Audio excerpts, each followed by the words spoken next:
Assalamualaikum warahmatullahi wabarakatuh. Di sini saya perwakilan dari kelompok 5 yang beranggotakan yang pertama ada Esa Moristama, yang kedua Kristina Kusnul Khotimah, yang ketiga Tia Rohmatun, dan yang terakhir ada Lisabella Mega Cahyaning Pertiwi.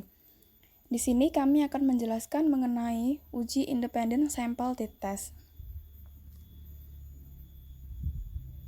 Tujuannya yaitu untuk mengetahui min atau rata-rata dua kelompok data independen. Ketentuan yang harus dipenuhi pada uji T independen yang pertama, data berdistribusi normal. Yang kedua, kedua kelompok data independen. Yang ketiga, variabel yang dihubungkan berbentuk numerik dan kategorik. Apabila data tidak berdistribusi normal, maka dianjurkan menggunakan uji non-parametrik. Uji T independen dibagi menjadi dua jenis. Yang pertama, uji T independen variabel sama, dan yang kedua, uji T independen variabel berbeda. Kami akan memperlihatkan contoh soal yang selanjutnya nanti akan kami analisis. Berikut soalnya. Seorang mahasiswa dalam penelitiannya ingin mengetahui apakah ada perbedaan nilai ujian antara kelas A dan kelas B pada mahasiswa jurusan PGSD UMS. Penelitian dengan menggunakan sampel sebanyak 20 responden yang diambil dari kelas A dan kelas B. Selanjutnya, membuat hipotesis. Untuk H0-nya, tidak ada perbedaan antara rata-rata nilai ujian kelas A dengan rata-rata nilai ujian kelas B. HA, ada perbedaan antara rata-rata nilai ujian kelas A dengan rata-rata nilai ujian kelas B. Iya, kami sebelumnya sudah memasukkan data yang akan kami analisis, yaitu berupa nilai ujian dari kelas A maupun kelas B, yang kami masukkan ke Microsoft Excel.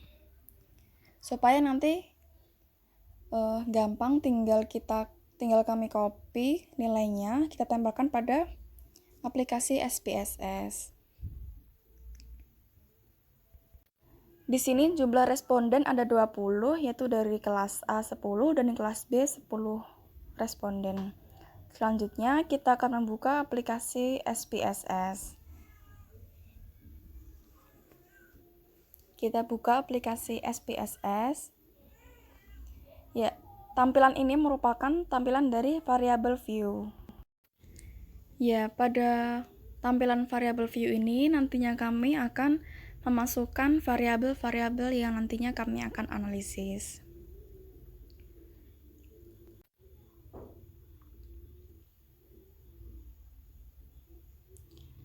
Selanjutnya, untuk kolom name ini kita ketik nilai ujian pada baris pertama, sementara pada baris kedua kita isi dengan kelas.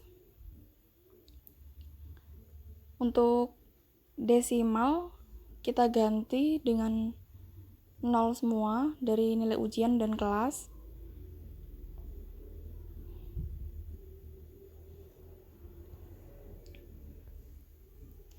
Selanjutnya pada label, baris pertama kita isi dengan nilai ujian, sementara baris kedua kita isi dengan kelas. Untuk value pada baris pertama ini kita biarkan kosong. Untuk value baris kedua ini kita klik kotak kecil itu. Nah, untuk value yang pertama kita isi angka 1, untuk labelnya diisi kelas A, lalu klik add. Ulangi lagi untuk value, klik angka 2, lalu labelnya kita isi dengan kelas B, lalu kita klik add, klik OK. Ya, jadilah munculnya seperti itu.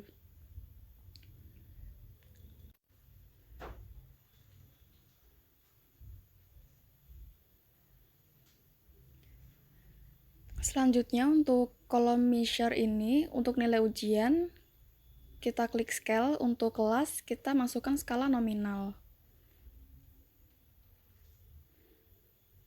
Ya, kita klik data view, maka muncullah nilai ujian dan kelas. Di sini terdapat dua kolom ya, kolom nilai ujian dan kolom kelas. Perlu diingatkan kembali bahwa sebelumnya kami sudah memasukkan data kami pada Microsoft Excel. Langsung saja kita copy paste. Untuk nilai dari kelas A, kita copy semua. Selanjutnya kita tempel pada nilai ujian pada aplikasi SPSS ini. Diulangi lagi, untuk nilai dari kelas B kita copy kembali, nilainya kita copy semua.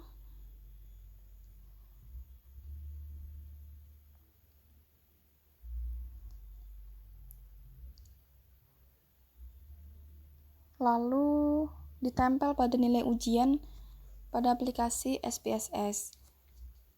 Ya. Untuk kolom kelas ini, untuk nilai dari kelas A kita kasih kode 1, angka 1. Pada kelas B kita kasih kode angka 2.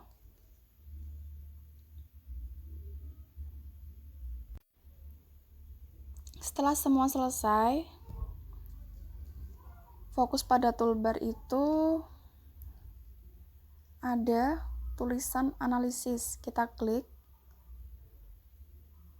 lalu kita klik compare min, kita klik.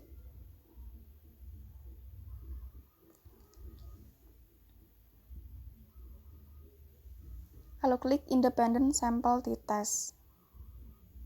Ya, maka muncullah kolom seperti ini. Untuk nilai ujian ini kita masukkan ke kotak tes variabel. Untuk kelas kita masukkan pada kotak grouping variabel. Kemudian kita klik define group. Pada grup 1 ini kita ketik angka 1. Untuk grup 2 ketik angka 2. Lalu klik continue, selanjutnya klik OK. Dan keluarlah hasil output dari yang kami analisis. Kita bisa lihat dari grup statistik ini, tabel yang di atas, untuk nilai ujian kelas A dari responden 10, jumlah responden 10, rata-ratanya itu 40,30. Untuk kelas B, jumlah responden 10, nilai rata-ratanya 32,80. Selanjutnya, untuk tabel yang di bawah ini atau tabel independent sample test, sebelum melakukan uji T itu sebelumnya dilakukan uji homogenitas, yaitu dengan uji F. Artinya, jika varian sama, maka uji T menggunakan equal variance estimate atau kelompok sama. Dan jika varian berbeda, maka menggunakan equal variance not estimate. Kita bisa lihat pada tabel ini ada 2 barisan nilai, yaitu pada barisan pertama ini untuk nilai varian sama. Untuk baris yang kedua atau paling bawah ini untuk nilai varian berbeda.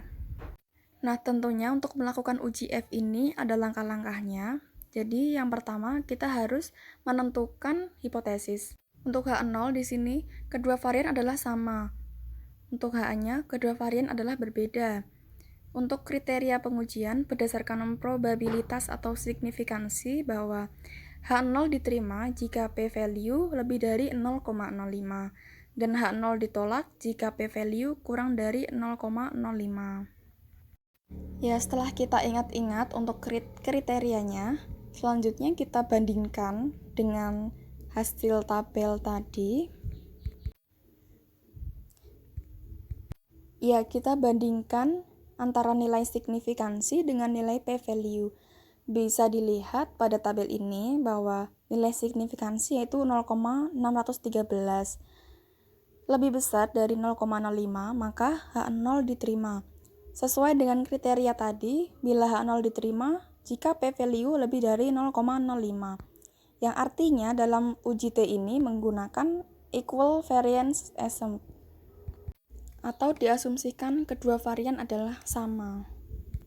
Nah, untuk kesimpulannya yaitu nilai T hitung 3,490 lebih besar dari T tabel yaitu 2,101 dan p-value 0,003 kurang dari 0,05, maka H0 ditolak. Artinya bahwa ada perbedaan antara rata-rata nilai ujian kelas A dengan rata-rata nilai ujian kelas B. Pada tabel grup statistika terlihat rata-rata atau min untuk kelas A adalah 40,30 dan untuk kelas B adalah 32,80. Artinya bahwa rata-rata nilai ujian kelas A lebih tinggi daripada rata-rata nilai ujian kelas B atau ada perbedaan. Terima kasih sudah menonton video dari kelompok kami. Mohon maaf bila penyampaian materi dari kami masih kurang. Sekian, wassalamualaikum warahmatullahi wabarakatuh.